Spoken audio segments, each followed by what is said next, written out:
자, 저는 이제 오늘부터 한 석주 혹은 넉주를 좀 빌려서 마태복음 17장을 여러분들과 좀 함께 나누고자 합니다. 마태복음 17장 하면 변화산 사건 이렇게 보는 것이 옳아요. 자, 변화산 사건은 굉장히 이야기가 흥미진진합니다. 우리 주님의 얼굴이 해같이 빛나게 되어졌고 옷이 빛나게 되어졌다고 말합니다. 이 변화산 사건 한 가지만을 놓고 봤을 때도 참 정말 대단한 이야기예요. 그죠? 어마어마한, 정말 굉장히 어마어마한 이야기입니다. 주님이 공생의 3년의 기간 동안에, 이제 오늘 말씀의 골자가 그거긴 합니다만, 3년의 기간 동안에 우리 주님은 자신의 하나님으로서의 모습을 보여주신 사례가 거의 없었습니다.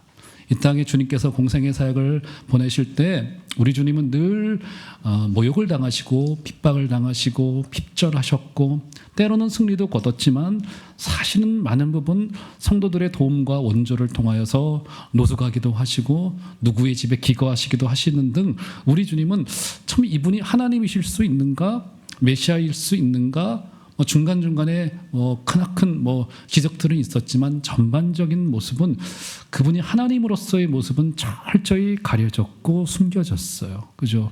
참 이것에 대하여서 학자들이 좀 궁금해했고 특별히 마르틴 루터가 굉장히 궁금해했어요.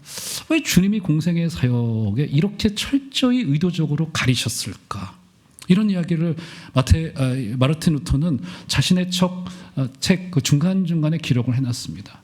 이 마르틴 루터가 보기에도 우리 주님이 오늘 본문에도 여러 군데 마태복음 본문에도 등장하고 있듯이 그분이 스스로 메시아임을 숨기시고 가리셨단 말이에요. 그 이유가 도대체 뭘까냐는 거예요. 그죠? 한 번도 우리 주님께서는 당신의 그 창조주로서의 모습, 그죠? 구원을 완성하는 완성자로서의 모습, 모든 죄의 문제를 전부 다 해결할 이 땅의 구원을 가지고 오실, 승리를 가지고 오실 그 군주로서의 모습은 주님 거의 등장하고 있지 않단 말이에요. 그죠? 그런데 오늘 본문에서만큼은 그 어떤 역사가도 흉내내지 못할 정도로, 그죠? 아마 인간의 언어로 기록할 수 있는 최고의 것을 기록해 놓은 것 같아요. 얼굴이 해와 같이 빛나게 되어지고 옷이 희기가 엄청나게 희게 되어졌다는 그 주님의 모습을 우리가 상상할 수도 없을 정도로 아주 영광스러운 모습으로 변화되어졌다라고 하는 것입니다. 그러면 도대체 이 변화산의 이야기가 우리 주님이 승리의 모습, 영광의 모습을 보여준 것은 알겠어요. 그런데 이 변화산의 이야기가 도대체 우리들에게 어떤 교훈을 줄 것이고 더 나아가서 적용적으로 말이죠. 그리고 이 땅을 살아내고 있는 교회로서 이 땅을 살아내고 있고 특별히 신앙생활을 하고 있는 우리들에게는 주님의 이런 영광스러운 정체성이 우리들에게는 어떤 좀 모습들로 투영되어지고 반영되어질 수 있겠느냐는 거예요. 그죠? 자, 그래서 이 변화산 이야기 하나만을 놓고도 사실은 할 이야기가 굉장히 구약과 연결시켜서, 왜냐하면 구약의 모세가 우리 여호와 하나님의 빛나는 얼굴을 봤던 그 기록도 남아있지 않습니까? 그것과 연결시켜서 우리 주님이 메시아라는 사실을 드러내고 있는 것은 분명한 것인데, 자, 조금 더 오늘 이 본문 자체만을 놓고 좀 이야기를 하기보다는 개별 이야기로만으로도 그 참 온전한 의미가 굉장히 풍성하지만 조금 더 확장시켜서 이 이야기가 이 땅을 살아내고 있는 우리들에게 또 공생의 사역을 살아오셨던 이제 마지막 종반부를 향하여 그 십자가를 향하여 달려가고 있는 우리 주님과 한번 엮어서 이 변화산 사건이 도대체 어떤 의미를 주고 있는가를 봐야 될 것 같아요. 자, 왜냐하면 지난주에 한번 말씀을 잠깐 볼까요? 자, 마태복음 16장 21절을 보시면, 자, 보시죠. 지난주에 요절과도 같았죠. 한번 다 같이 한번 21절 좀 읽습니다. 시작. 이때로부터 예수 그리스도께서 자기가 예루살렘에 올라가 장로들과 대제사장들과 서기관들에게 많은 고난을 받고 죽임을 당하고 제3일에 살아나야 할 것을 제자들에게 비로소 나타내시니, 베드로의 신앙 고백을 듣고는 주님께서 마음이 흡족하셨던 것 같아요. 그러면서 주님께서는 아마 마태복음에서는 최초라고 볼 수 있을 것 같아요. 주님께서 아주 구체적으로 자신의 죽음과 고난과 부활을 주님께서 가르치기 시작하셨습니다. 가르치신 것이 맞아요. 그런데 여기서 성경은 뭐라고 표현했다고 우리가 주목할 만한 표현이라고 말씀드렸죠? 주님이 고난과 죽음과 부활을 드러내고 보여주고 나타내기 시작했다고 이야기를 하는 겁니다. 그래서 주님의 이 죽음의 가르침은 결국 어디로 이어지게 될 수밖에 없는 겁니까? 지난주 읽었던 본문이었던 24절, 너희가 나를 따라오려거든 자기 십자가를 지고 나를 따를 것이니라 라고 말했던 바로 이 고난의 십자가의 제자도, 주님의 십자가의 길을 따라가는 우리들의 삶을 통하여서 진리는 증언될 수밖에 없고 녹아질 수밖에 없고, 기독교 진리가 가지고 있는 중대한 특징인 가르침이라고 하는 특징도 맞지만 우리의 삶으로 드러나게 되어지고 나타나게 되어지고 열매로 맺어지게 될 수밖에 없다는 사실을 주님께서는 가르치시는 것을 거기로까지 확정을 시킨 거예요. 자, 우리 주님께서 이렇게 고난을 가르치시자 이 주님의 가르침으로 인하여서 작은 소란 하나가 있었죠. 사실 작지는 않았습니다. 베드로가 나서서 어떻게 이야기를 합니까? 정색을 하면서 주님을 잡아다가 조금 MSG를 치면은 주님의 멱살 잡고 좀 옥상으로 따라오세요. 이렇게 된 겁니다. 실제로 그렇게 된 겁니다. 주님을 한 구석으로 몰고 가서 항변하여 이르렀다고 말하는데 주님 혼낸 겁니다. 한마디로 혼낸 겁니다. 그러면서 했던 이야기가 뭡니까? 주님, 이 일이 결단코 주님께 미치지 아니하리이다. 참 베드로의 진심이에요. 주님, 우리 이겨야죠. 승리해야죠. 우리 잘 돼야죠. 왜 이 정도까지 와서 마음 약한 소리를 하십니까? 이제 고지가 저 눈앞이고 오병이어의 기적으로 수많은 사람들이 우리를 향하여서 환호를 보내고 있고 지지를 보내고 있는데 주님 이렇게 약한 소리 하시기에요? 우리 지금 우리의 모든 직업 다 버리고 주님을 쫓아 여기까지 왔는데 지금 이렇게 하시기에요? 주님, 고지가 눈앞에 있습니다. 약한 소리 하지 마세요. 저희가 돕겠습니다. 라고 지금 이야기했단 말이에요. 자, 주님은 베드로의 이 제안에 대하여서 아주 단호하고 아주 분명하게 준엄하게 꾸짖으시죠. 사탄아, 내 뒤로 물러가라. 나를 넘어지게 하는 자로다. 방금 전까지 그 위대한 신앙 고백을 했던 베드로를 향하여서 우리 주님은 매우 매우 단호한 말씀을. 왜 이야기를 하신 거예요? 이 이야기는 단순히 베드로가 잘못했다 이 정도가 아니라 광야의 3번의 시험에서도 주님께서 동일한 이야기를 하셨죠. 거기서의 골자가 무엇이었습니까? 마귀의 골자가 뭐예요? 주님을 하나님으로만 머물게 해두고 성육신하지 못하게 만들어서 인간의 죄를 대신 짊어질 그 어린 양으로서 활동하지 못하게 하려고 했던 것이 바로 마귀의 의도였단 말이에요. 여기 베드로도 다르지 않았어요. 사실상 주님 고난 받으실 필요 있나요? 주님 십자가 올라가실 필요 있어요? 인간의 죄를 대신 짊어지실 필요 있습니까? 그저 승리자의 모습으로만 남아 계세요 라고 하는 것이 마귀의 의도였고, 베드로도 자신도 모른 채 그런 역할을 하고 말았던 거예요. 그래서 우리 주님께서 매우 단호하게 사탄아, 내 뒤로 물러가라. 너는 나를 넘어지게 하는 자로다 라고 말했던 거예요. 그러면서 우리 주님께서는 결국 우리의 신앙이라고 하는 것이 삶으로 녹여지게 될 수밖에 없다 라고 하는 사실을 주님께서 가르치셨던 바로 그 현장이 지난주 가이사랴 빌립보에서의 바로 그 해프닝이었었습니다. 자, 그러면서 오늘 본문이 이어지게 되는 거예요. 볼까요? 1절 보시면 1절. 자, 1절. 한번 다 같이 한번 어떻게 본문이 시작되어지는가 한번 다시 한번 읽습니다. 시작. 엿새 후에 예수께서 베드로와 야고보와 그 형제 요한을 데리시고 따로 높은 산에 올라가셨더니, 오늘 본문 1절이 어떻게 시작되어집니까, 여러분? 엿새 후에 이렇게 시작되어지죠. 가이사랴 빌립보에서 있었던 사건, 6일 후에 있었던 일이라는 점을, 변화산 사건이 그때 있었던 일이라는 사실을 밝혀놓고 있어요, 마태가. 어떤 의도를 가지고 지금 이 기록을 좀 놓고 있을까요?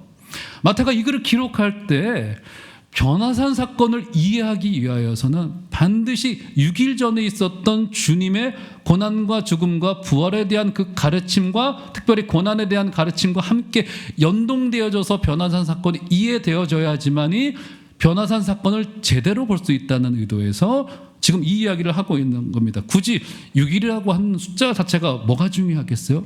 두 사건이 연동되어져 있다는 거예요. 주님의 고난에 대한 가르침과 영광스럽게 변화되어진 주님의 모습이 함께 이해되어질 때만이 오늘 이 본문의 의미가 무엇인지를 우리는 제대로 할 수 있다는 말이에요. 이 변화산 사건은, 변화산 이 이야기만으로도 매우 할 말이 많습니다.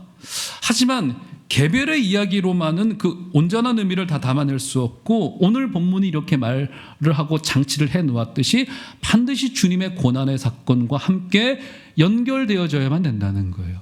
이게 오늘 말씀의 골자이고요. 이것이 주님을 바라보는 우리의 관점이어야 되고, 지금 교회로서 이 땅을 살아내고 있는 우리의 정체성을 우리 스스로가 어떤 사람이고 우리 교회가 어떤 존재인지를 파악하는데 매우 매우 중대한 관점이에요. 그래서 한번 그림을 한번 올려줘 보실까요? 이게 이제 제가 그린 그림이긴 하지만 그 어떤 분이 말했던 글로 써놨던 것을 제가 저렇게 좀 그려온 건데 지금 무슨 말이냐면 변화산 사건 이후에 십자가 죽음이 있고 십자가 죽음 이후에 부활이 찾아오게 됩니다. 변화산 사건은 분명히 영광과 승리를 보여준 거고요. 부활도 영광과 승리를 보여준 거죠. 그런데 십자가 죽음은 고난을, 주님의 그 핍절함을 이야기를 하고 있는 거란 말이에요. 지금 무슨 말이냐면 고난을 중심으로 영광이 감싸한 뜻이 샌드위치 구조로 되어져 있다. 그래서 변화산 사건은 바로 이 십자가 죽음과 부활로 연결되어지는 이 선상에서 이해되어져야만 된다. 그러니까 강력하게 영광과 고난이라고 하는 것이 연결되어져 있다는 거예요. 이것을 굉장히 이제 과거의 신학자들도 굉장히 의문을 가지고 여기에 강조점을 뒀고 가장 큰 강조점을 뒀던 신학자가 바로 마르틴 루터였어요. 도대체 십자가 사건이 우리의 죄를 대속한 사건인데 우리 주님에게는 도대체 이게 어떤 의미가 있느냐는 거예요. 이런 것들을 굉장히 깊게 파헤쳐서 십자가 신학의 마르틴 루터를 대표하는 것은 이제 십자가 신학. 십자가가 아니고는 마르틴 루터 신학을 이야기할 수 없단 말이에요. 어쨌든 이 십자가와 고난과 영광은 함께 엮여 있고 연동되어져 있다는 것이 오늘 보면 마태복음에서도 드러나고 있다는 점을 여러분들이 먼저는 마음속에 두시고, 자, 오늘 사건으로 한번 들어가 보도록 하시죠. 1절 다시 보시면 1절 한번 다시 한 번 더 읽어보도록 하겠습니다. 시작. 엿새 후에 예수께서 베드로와 야고보와 그 형제 요한을 데리시고 따로 높은 산에 올라가셨더니, 이름 없는 한 산에 올라가셔서 주님께서 변형되어지실 바로 그 사건, 아주 영광스러운 사건을 겪을 때 여기에 동행했던 인물들 3명이 있네요. 그들이 누구라고 말합니까? 여기에서 베드로와 야고보와 요한이라고 불리고 있고요. 베드로와 야고보와 요한은 사복음서 곳곳에서 우리 주님께서 특정 사건을 겪으실 때 이들을 대동했던 사례들이 몇 군데 있습니다. 그렇죠? 우리가 흔히 이 베드로를 여러분 우리가 흔히 뭐라고 부르죠? 네? 주님의 뭐라고 불러요? 수제자라고 부르죠? 저는 그런데 성경 속에서 한 번도 베드로를 수제자라고 부른 사례를 제가 본 적이 없습니다. 우리가 그냥 그렇게 부르는 거예요. 그죠? 수제자 같긴 해요. 주님의 가장 가까운 곳에 있었고 열심을 냈던 사람이었기 때문에 우리가 흔히 수제자라고 부르고, 야고보와 요한과 묶어서 우리는 그들을 주님의 그 최측근들, 그죠? 문고리 3인방인가요? 최측근들이라고 때로는 부르기도 합니다. 그죠? 주님이 중요한 사건이 있을 때 어디를 가실 때 이 3명을 데리고 가셨던 사례들이 몇 군데 등장을 합니다. 그래서 우리는 흔히 생각하기를 주님이 이들을 좀 더 사랑하셨으니까, 그죠? 이들이 조금 더 중요했으니까, 믿음이 좋았으니까 이들을 데리고 갔지, 이렇게 생각을 편하게 하기 쉬운데, 그럼 나머지 9명 뭐가 돼요? 그죠? 남아있는 그 9명은 저기 깍두기인가요?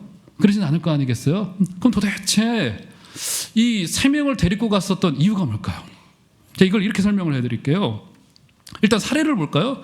자, 이들은 사실은 이 3명이 함께 등장하고 있는 구절은 오늘 본문에서는 이들의 역할이 거의 없죠. 그죠? 워낙에 영광스러운 모습이기 때문에. 근데 이들이 역할이 있을 때는 늘 부정적인 모습이었습니다. 늘 안타까운 모습이었고 늘 실패하는 모습들이 늘 베드로와 야고보와 요한이 있을 때 등장했단 말이에요. 그죠? 자, 이걸 이렇게 설명을 해드릴게요. 우리에게 애들이, 자녀가 3명이 있어요. 엄마 아빠가 어디를 가야 돼요. 집에 애들 놓고 가야 된단 말이에요. 근데 엄마 아빠가 애 1명을 데리고 갑니다. 그죠? 데리고 가요. 누구를 주로 데리고 가요? 누구를? 막내. 그죠? 왜 막내? 막내 약하니까.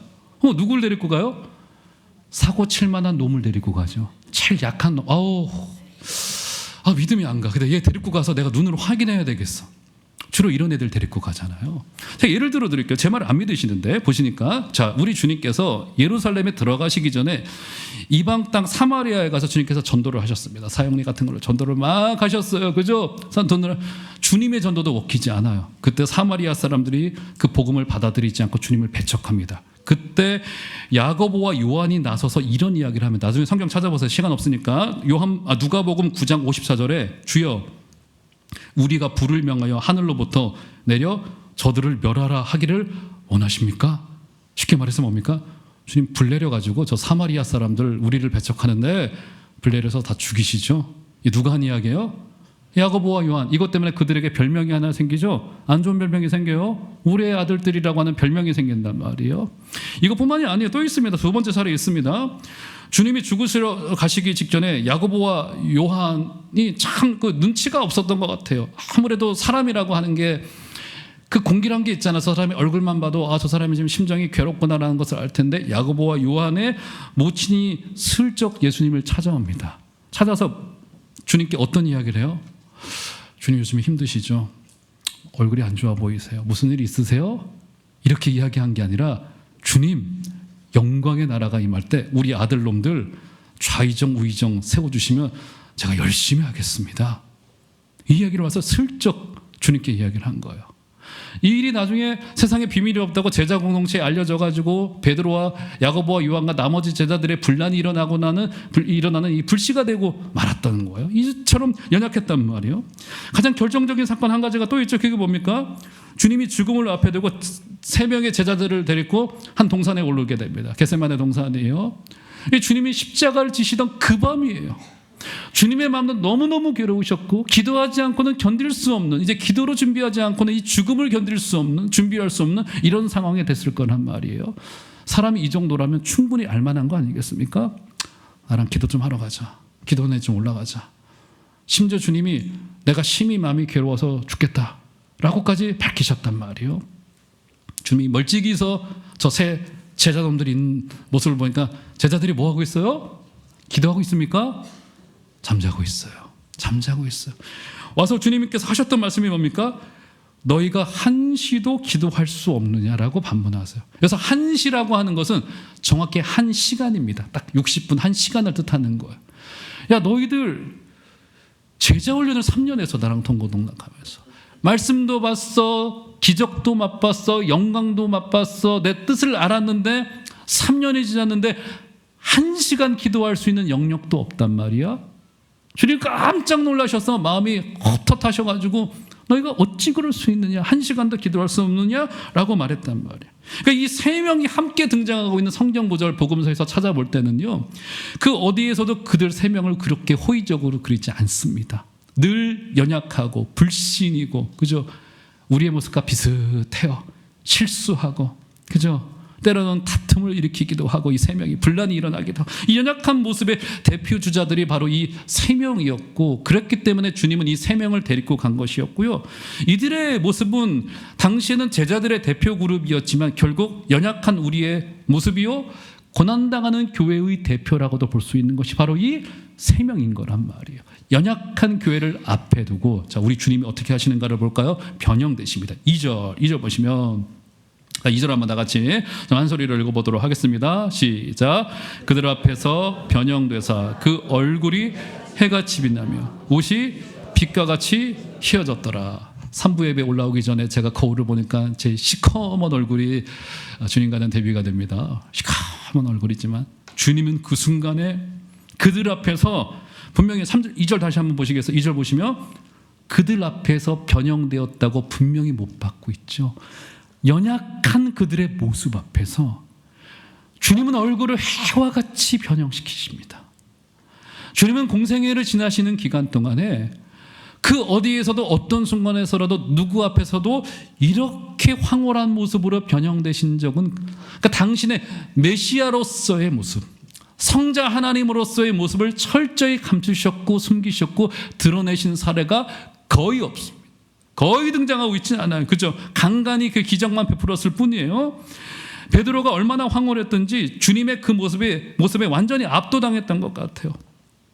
주님, 모세와 엘리야도 등장을 한 만큼 제가 집을 3개를 짓겠습니다. 여기서 사시지요? 라고 말할 정도로 지금 어떻게 된 겁니까? 완전히 압도가 되어진 거. 그럴 정도로 주님은 여기서 당신의 메시아로서의 모습, 성자 하나님으로서의 모습을 완전히 보여주신 거란 말이에요. 우리 주님은 공생애의 기간 동안에 철저히 자신의 모습을 거의 가리셨고 자신의 신분을 숨기셨습니다. 사람들이 그분을 본 모습은 주님은 굉장히 평범하셨고 소시민이셨고, 그분은 목수셨어요. 그분은 땀 냄새가 나는 분이셨고요. 그죠? 그분은 배고프시면 우리 인간과 똑같이 먹으셔야 됐고요. 진짜 인간으로 이 땅에 오신 분이세요. 왜냐하면 인간의 대표가 되어져야 됐기 때문에 인간인 척할 수 없었고 연약한 척할 수 없는 진짜 인간으로 오신 분이신 거란 말이에요. 그죠? 그분은 때로는 극심한 반대를 겪으셨고요. 결정적으로 연약하게 로마의 권세 앞에 십자가 사형을 언도받고 집행당해야 되는 엄청난 일을 겪으셨단 말이에요. 우리 주님은 이 땅을 살아내는 동안에 철저히 메시아로서의 모습이 드러날 수 있을까 싶은 모습으로 이 땅을 살아내고 있는데, 이것은 기독교의 굉장히 중요한 우리의 진리의 특징이에요. 제가 12월 달에 우리 교육자님들하고 수련회를 가서 1박 2일 수련회 가평에 있는 기도원으로 올라갔는데, 그날 우리 교육자님들 기억나시기를 눈이 엄청나게 왔습니다. 갑자기 오후에 눈이 와가지고 저희 봉고차를 타고 가던데 막 산길이 아슬아슬할 정도로 막 가평에 눈이 막, 서울은 안 하는데 눈 막 이렇게 막 많이 와서 엄청나게 눈이 와서 내리고 나니까 이쁘더라고요. 근데 눈길을 운전해서 쭉 갔는데 저기 멀찍이 산 중턱에 하얀 궁정 하나가 보여. 어딘지 아세요? 거기가 요즘 뉴스에 많이 나오고 있는 바로 제 차마 입으로 말할 수 없는 바로 그 하얀 궁정이 얼마나 정말 그게 하나만 있는 게 아니고 여러 지역에 아예 거기 산을 전부 다 산 것 같아요. 거기 통일교에서 막 어마어마한 막 모습으로 막 있는데, 야, 어젠가 그젠가 그 교주가 감옥 갔다가 다시 나왔다가 다시 들어갔잖아요. 기분이 어떨까? 제가 집에서는 그런 이야기 하는데 속으로 감옥에서 어떻게 됐으면 좋겠다 막 이 생각이, 악한 마음 보면 안 되지만 회개의 여지가 있을까 싶을 정도예요. 세상의 군주와 교주는 어때요? 너무너무 화려해요. 제가 직전에 섬겼던 교회 그 용산의 그 맞은편 대각선에 그 서울 본거지가 거기에 있어요. 막 이만한 대리석으로 건물을 만들었고요. 정말 막 어마어마한 건물을 세워놨어요. 그리고 1층에 거기에 카페가 있습니다. 그 통일교 용산 건물 1층 카페가 있는데요. 그 카페에 24시간 7일 한 달 내내 아무도 안 와요. 근데 카페는 열어놔요. 신기합니다. 가끔 사람들이 버스 타고 그 앞에 딱 섭니다. 45인승 버스. 그리고 일본 사람들이 여행 이렇게 티켓 가지고 쭉 내려요. 여기가 바로 우리 교주님이 집무하시던 곳이다 라고 내려가지고 간다는 거예요. 세상의 모든 군주, 교주는 영광을 자신의 먹이로 삼아요. 그죠? 사람들을 먹이로 삼아요. 근데 우리 주님은 어떠셨어요? 그렇지 않으셨어요. 넘어지시고 때로는 치이시고 교회는 무시당하고, 그죠? 이게 기독교 역사 속에서 보여지고 있는 우리의 모습이에요. 그죠? 여기에 우리의 교회의 소망이 있습니다. 교회도 종종 연약해 보여요. 우리의 잘못도 있습니다. 때로는 넘어지기도 하고 치이기도 하고 무시당하기도 합니다. 기독교 역사 속에서 기독교 교회는 늘 핍박을 당해왔습니다. 우리는 이런 모습을 여러 가지로 분석을 합니다. 그죠? 교회가 잘못했다, 세상이 너무했다 막 분석하기도 하지만, 근데 사실 따지고 보면 교회가 세상으로부터 환영받지 못하는 것은 주님의 본질의 모습이었고 교회의 본질의 모습이라고도 볼 수 있어요. 교회는 세상으로부터 거절당하고 핍박당하기를 반복하여 오면서 2000년 역사를 여기까지 이끌어왔던 거예요. 교회는 비주류였고요. 가난과 핍절을 때로는 경험했고 그것을 운명으로 여겼고 그 가운데 우리의 믿음의 순도를 어떻게 높일 것인가를 고민하며 기도하며 지내왔던 것이 바로 우리의 모습이었던 거예요. 그래서 교회가 이렇게 어려움을 겪다 보면은 때로는 교회를 향하여서 질문이 등장하게 됩니다. 도대체 교회라고 하는 것이 우리에게 중요한가? 우리가 이렇게 어려움을 겪고 있을 때 신앙이라고 하는 것이 유효한가? 교회가 영광스러운 공동체가 맞아? 이런 생각이 든단 말이에요. 제가 한번 말씀드렸던 기억이 나는데, 제가 참 잊히지 않은 제 실수가 한 가지가 있습니다. 오래전에 한 동료 교역자가 한 나라로 선교사로 파송이 됐습니다. 근데 선교사 파송을 받고 나면 어떤 선교사는 그래도 하나님께서 잘 풀리게 해주셔서 좋은 사람 만나서 교회 개척하고 때로는 학교를 개척하고 하는 분들이 계시단 말이에요. 근데 어떤 분들은 그 초반 한 몇 년, 길게는 10년 이상의 기간을 그렇게 어려움을 당해요. 제 동료 선교사가 그 후자의 경우였었습니다. 너무너무 큰 어려움을 당했어요. 사모님도 어려움을 겪으시고, 그 사모님이 나중에는 이렇게 약을 드셔야 될 정도로, 여러분 뭐 때로는 교육자들도 그럴 수 있어요. 약을 드셔야 될 정도로 너무너무 큰 어려움을 겪고, 그 선교사님 목사님도 어렵게 아이들 개척해가지고 교회를 세워서 10대 명 개척을 했더니 현지에 있는 교육자가 애들 데리고 나가서 다른 교회 데리고 나서 개척을 하니 그 충격이 어떻겠어요. 뭐 어마어마하게 폭삭 늙었어요, 선교사가 몇 년 사이에. 제가 이제 통화를 자주 하면서 격려를 좀 했죠. 힘내자 하다가 어느 날 또 한날을 통화를 하는데 너무 인간적으로 안쓰러운 마음이 저한테 들어오는 거예요. 그래서 제가 정말 순수한 마음입니다. 핑계를 대자면 너무 순수한 마음에 저도 모르게 그 친구에게, 그분에게 하지 말아야 될 말을 쑥 한 거예요. 선교사님, 그냥 교회 접고 들어오는 게 어때? 이렇게 얘기했습니다. 참 지금 말하려고 해도 너무 무한해요.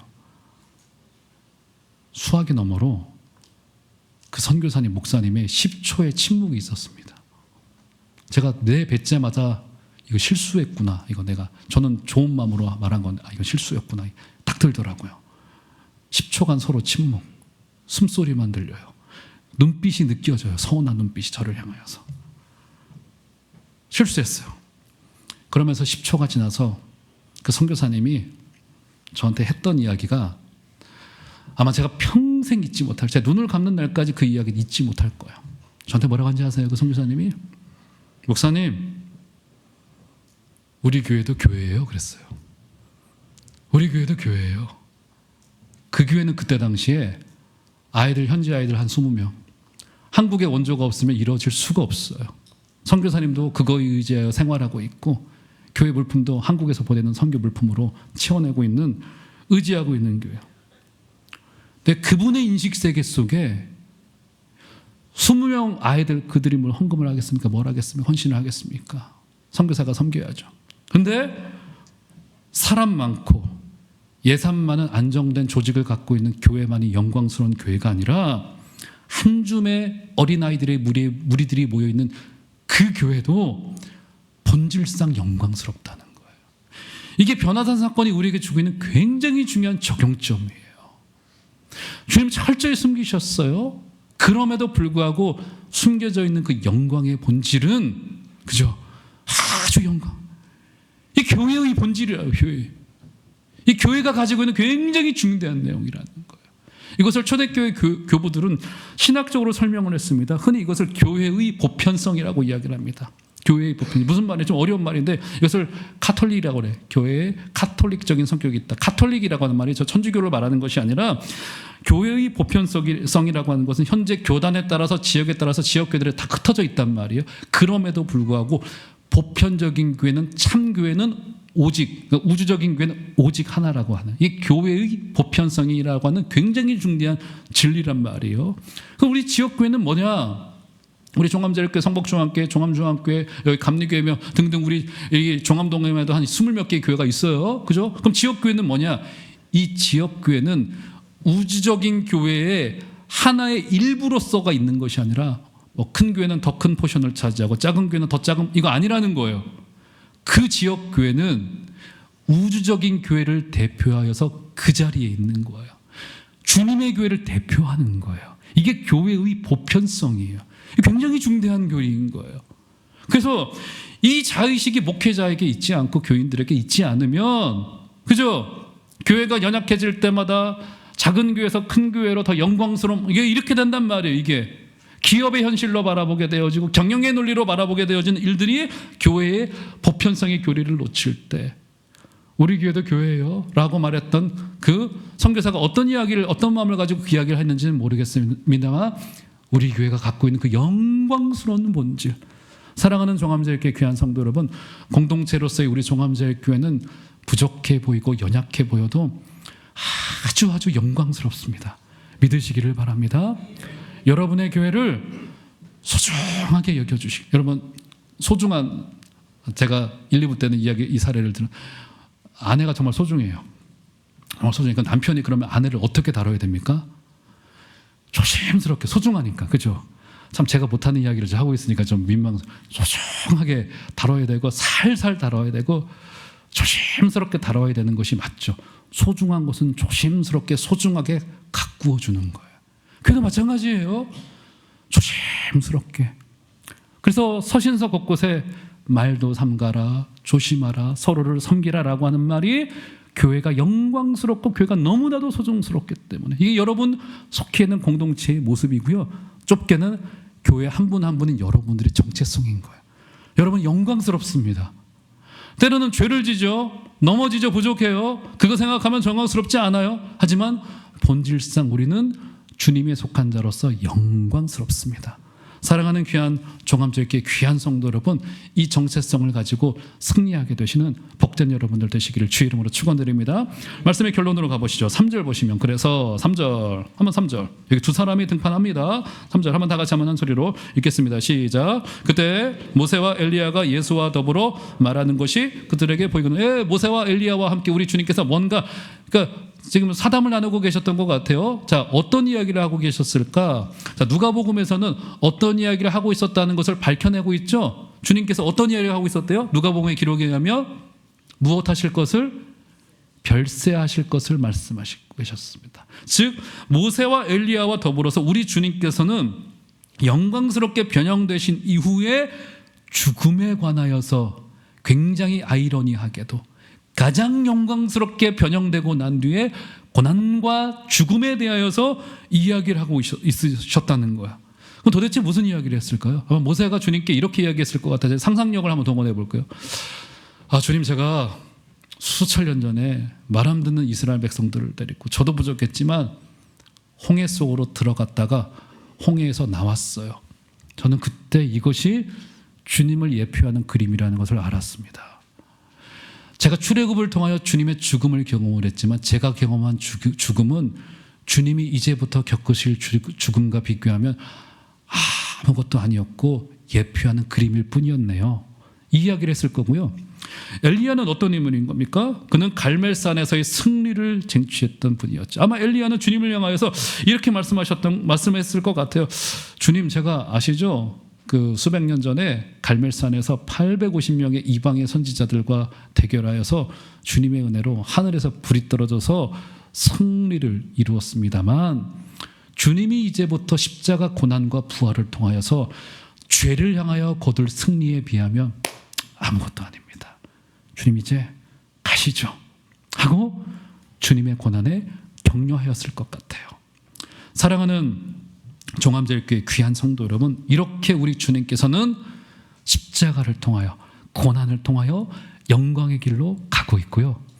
지금 우리 성도의 삶이 순례자의 삶으로서 어려움도 있고 연약함도 있고 실수도 있고 심지어 죄도 져요. 부족해요. 그럼에도 불구하고 우리의 최종 목적지인 저 영광의 길로 걸어가고 있다는 사실을 꼭 기억하시고 저와 여러분의 본질이 주님과도 같이 영광이다, 아름다움이다. 우리 종암제일교회는 그렇게 영광스러운 공동체이고 이것이 교회입니다. 이번 한 주간에도 교회로서 영광스러운 모습 그대로 살아내어 주시는 복된 여러분들 다 되어 주시기를 주의 이름으로 축원드립니다.